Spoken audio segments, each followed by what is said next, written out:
Besok Ibtu Thomas, oknum perwira polisi Ambon yang aniaya karyawan Alfamidi diperiksa.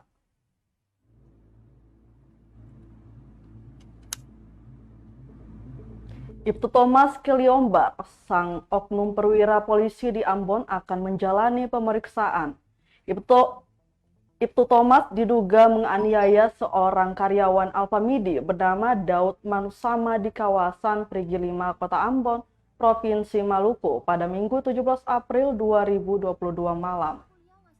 Diinformasikan Kabid Humas Polda Maluku, Kombes Pol Emrum Ohirat, dia akan menjalani pemeriksaan perdana pada Rabu 27 April 2022 besok. Menurutnya, perbuatan Ibtu Thomas Kiliombar tidak patut dicontohi oleh anggota yang lain.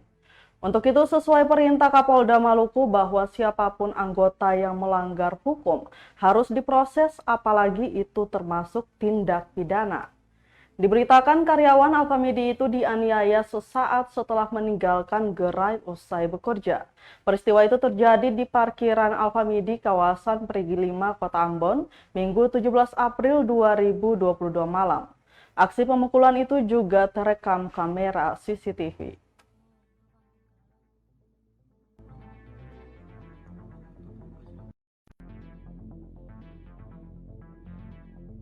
Mas Kiliombar sudah dilaporkan ke Polda Maluku dan saat ini sudah ditangani oleh Krimum, dan pastinya adalah kasusnya akan tetap berlanjut sesuai dengan arahan dan perintah Kapolda.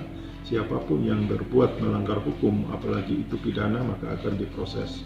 Yang bersangkutan sudah beberapa kali melakukan hal yang sama. Ini tentunya akan menjadi pertimbangan.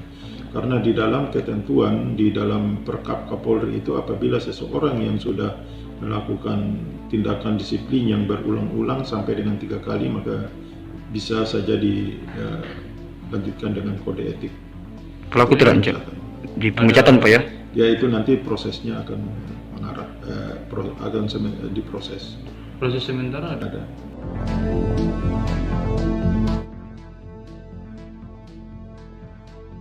Terima kasih sudah nonton. Jangan lupa like, subscribe, dan share ya.